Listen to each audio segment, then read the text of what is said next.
Okay, I'm out on my walk, my daily walk. It's a beautiful day. These are the cute little horsies I pass every day out here. I wanted to touch on something that I kind of touched on the last time, but maybe explore like slightly different area. But it's the concept of people sexualizing the sport of bodybuilding. And this one comes up a lot because whether it's my church or other people's church or just a really conservative group of people, that church culture, that conservative culture, the idea that a woman would stand on a stage in a bikini and be judged on how she looks is so foreign to them. I mean, I think a bikini is foreign to a lot of people. And then you heighten that amount of judgment by then putting the woman on a stage and saying she's actually being judged on her body. Now, a lot of people who've just seen shows or like stage photos and they see you're posing, they're a little confused about like the purpose of the poses and, you know, why does it have to be so sexual? Well, I guess for me, in my opinion, it's not sexual even at all, even a little. Like nothing about this sport is sexual. The poses aren't sexual. They allow the judges to see your muscles the way they need to, and you have to be judged on your musculature. So it's like, you've got to be in a swimsuit that shows everything. I guess if you're really uncomfortable with that, nobody's making you attend a show. Nobody's making you go to one or watch one. I guess if you're gonna just stick with you're uncomfortable with the idea that women should be allowed to wear that on stage. But that is just the name of the game, okay? I also grew up a dancer. So this is like a total squirrel. I do this a lot. Total squirrel on this subject, but I grew up a dancer. And like you were butt naked backstage a lot, changing from one costume to the other, running back out, performing, coming back, stripping down. Like nobody judged you or thought twice of anyone being naked backstage. No one really judged you when you're out on the competition floor. You're judged on your dancing. You're usually in skin tight or very revealing outfits, right? That's the dancer world. Then if you're in like a ballroom or any type of partner competition dance, you're very touchy with your partner. You're super close, affectionate, very intimate settings with your partner, all right? But that doesn't mean anything intimate's going on between you and your partner. I mean, you definitely could date them, but if you're not, like Dancing with the Stars, you know, the dancers can get really intimate in their choreography. That's just the dance world. It doesn't mean anything. So I'm gonna compare this kind of to that. Just because you're on a stage in a pose doesn't mean there's anything sexual about it. And I don't think women should be sexualized just for standing up there. So I really, really feel strongly that if you are sexualizing the sport or you are struggling to support someone doing it, or you couldn't, you know, fathom maybe your male spouse going to a competition or supporting a female because you just think the whole thing's inappropriate. I really disagree with that. And this is kind of something I was talking to a friend about the other day. And it was basically that I think men haven't been taught to, okay, I'm just going to use men as the example, but obviously it goes for both genders if females have a problem with it. But because I'm the female and I deal with, okay, sorry, I lost that one. Because I am the female dealing with the male version of, like, males are objectifying me, I'll just use that as my example. But if a male isn't taught that he can't objectify every single female he looks at, regardless of what she's wearing, he's gonna think he has the right to do that, regardless of what she's wearing. And then he's gonna blame her. for those thoughts and feelings. So how I feel, and this is how I am going to intentionally raise my 3 sons. I have a daughter too, so I'll raise her to understand this, that men are not free. You are not free to objectify the females you look at. You're not free to do that. So there was a super funny like Reddit post or something about this Twitter interaction a while back, and I can't even remember who it was between. No names, right? No name people. But a guy tweeted, I guess, he tweeted something like, women be like, I don't want to be objectified unless I want you to objectify me. And underneath that, a woman responded and said, you have finally discovered consent. That's the truth. So that's the truth. There's consent. So just because a woman is wearing something doesn't mean she's asking for it or wants it. And it doesn't give you the right. You're not free to do that. I'm sorry. I'm sorry that's so hard for you to like wrap your head around, that we would want you to control yourself, that we would expect you to control your thoughts and feelings and not objectify a woman. Yes, that's where we are at. That is where we are at in 2026. Women do not want to be objectified unless they want to be objectified. That's called consent. And it has taken men this long to figure that out, that they do not own that right. And that no matter what a girl's wearing, they have to control themselves. So whether she's a beautiful woman in a full piece swimsuit or if a beautiful woman in a bikini, you don't get to objectify her. I think it'll be pretty obvious if she wants you to objectify her. If you are in a relationship, you know, if you're taking it to the next level, then yes, obviously you will be able to see the signs. But her just existing, not in your league, not in your lane, that is your business to control. And the longer it takes men to figure out that we don't want that, like that they have to control that, the longer it's going to take them to take accountability for their own behavior, their own thoughts and actions. Yes, you do have the power.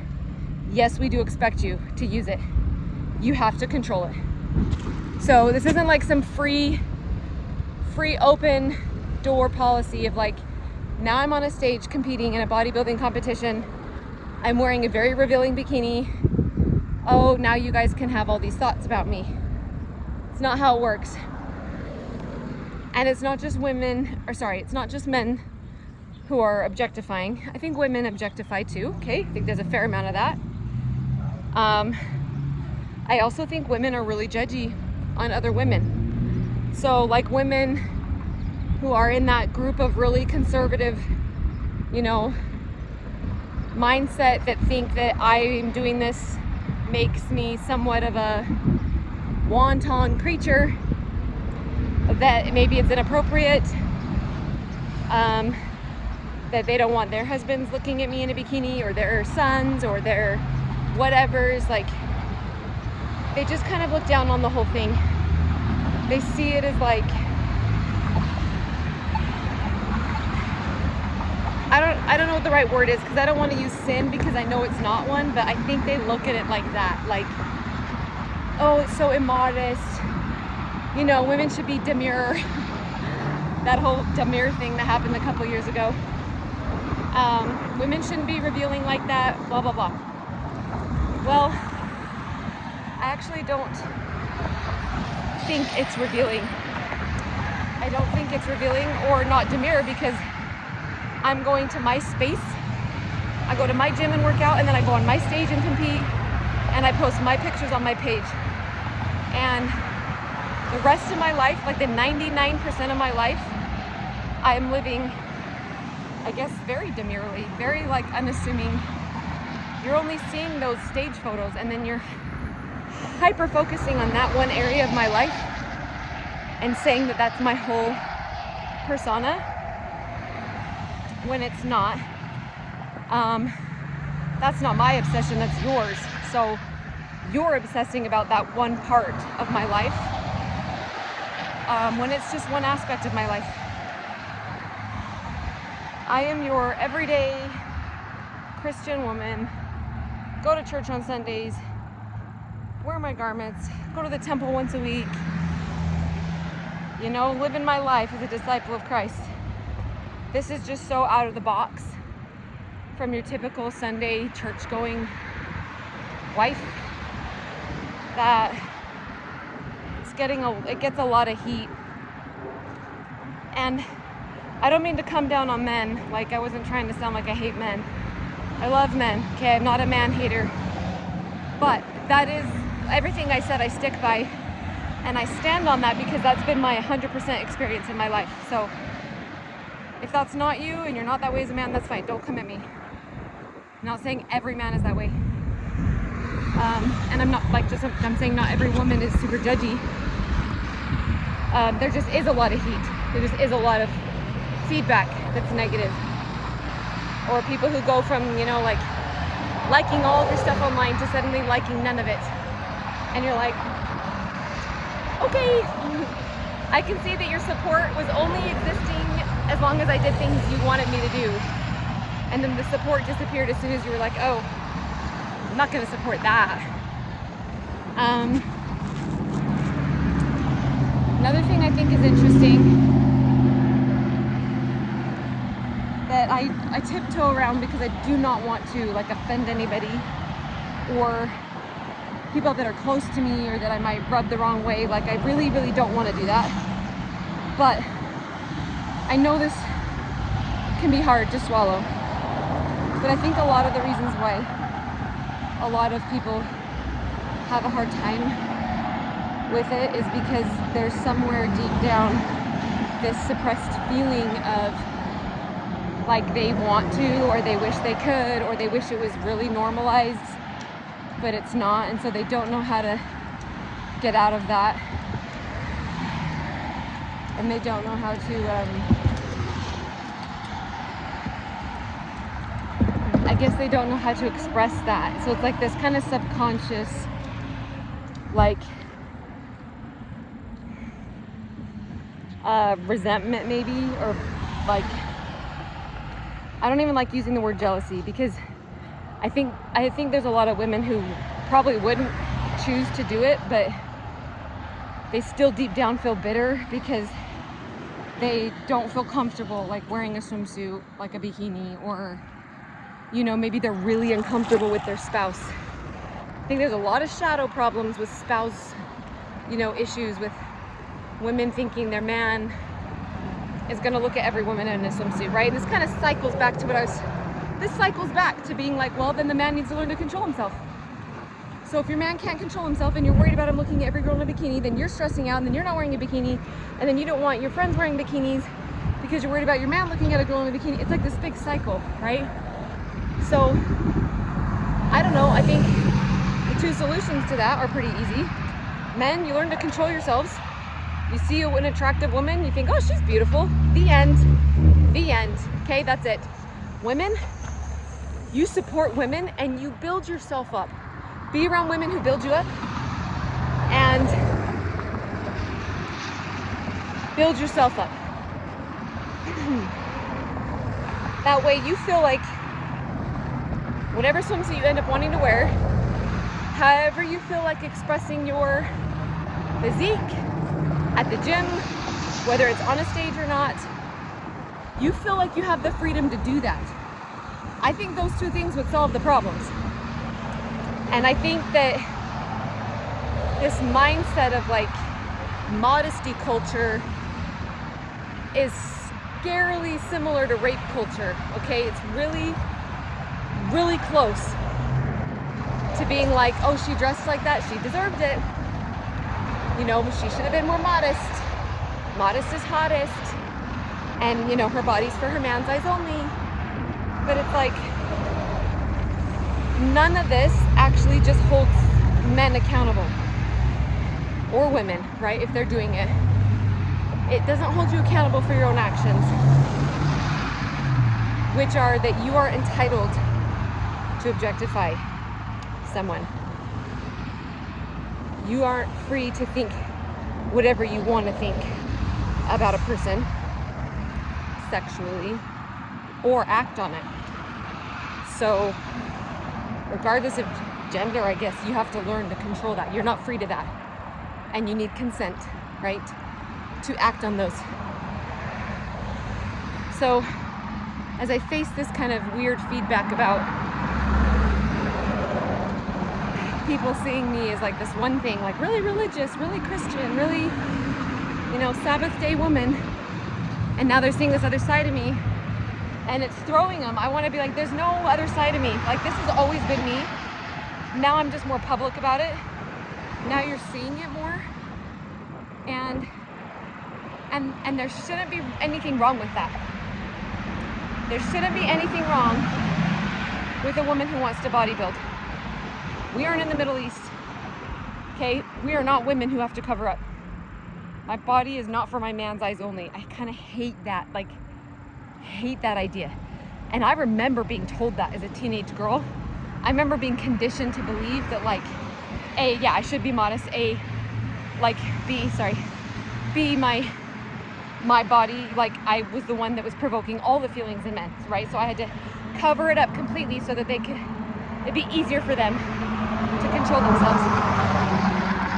See that my body was for my future husband's eyes only, and they romanticized it. Like, isn't that so special?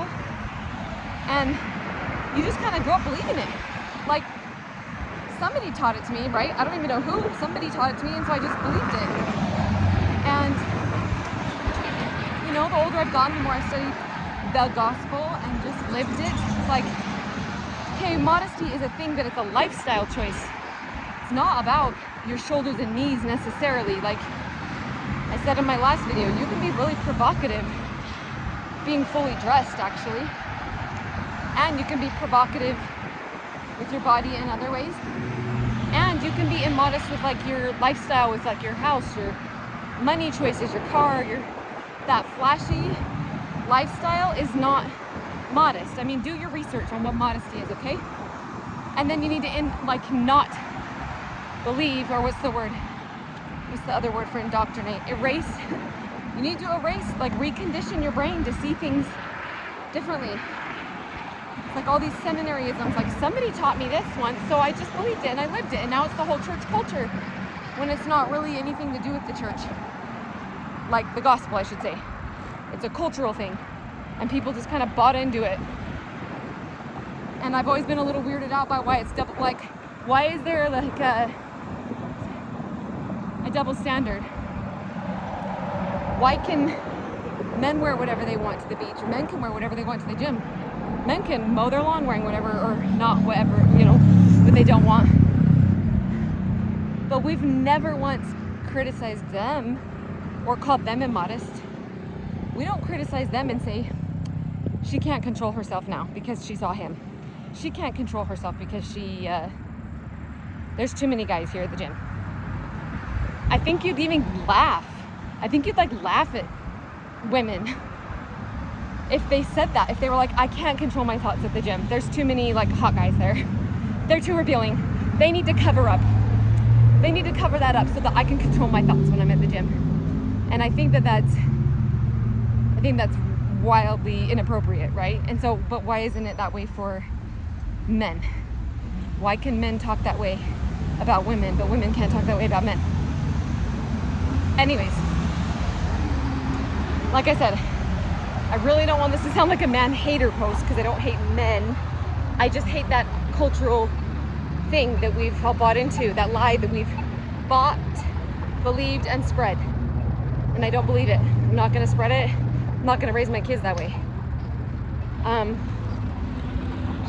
happen to really love this sport. And like I said, I've been doing this for a really long time. I just kind of started competing like this year, right? This was my first competition in April. My next one's coming up in a little over 2 weeks. So I'm new to the competition world. But I've been weightlifting over 15 years, like serious weightlifting, not just like a cute gym girly who likes to go take selfies. Like, I love weightlifting.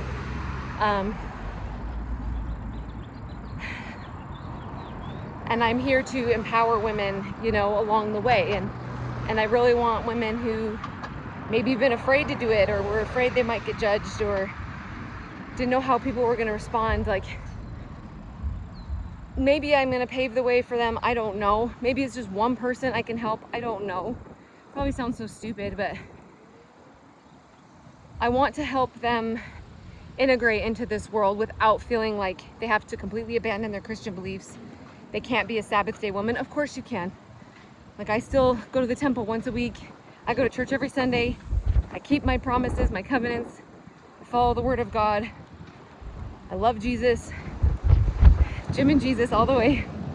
And I think that there's a place for women like us in this industry. So, I don't know, maybe my target market is going to be when I want, like, as I try to coach this and like maybe branch out and maybe pursue, like I am pursuing coaching, right? I'm not like going out there trying to recruit everyone like crazy, but I do want to be a coach. Okay, I do want to be a coach. That's not a secret. I need to experience this more and do it more, like walk the walk before I talk the talk, you know, build my name up. But I do want to coach. So maybe as I work on becoming a coach in this, I can kind of make my target market that kind of person so that I can help them feel comfortable with it and empower them. I think that that will be my little, you know, secret power. My secret weapon will be that I can help women feel empowered and feel confident doing this and feel like they don't have to lose the other parts of themselves. You can be all of the parts of you, including a bodybuilder.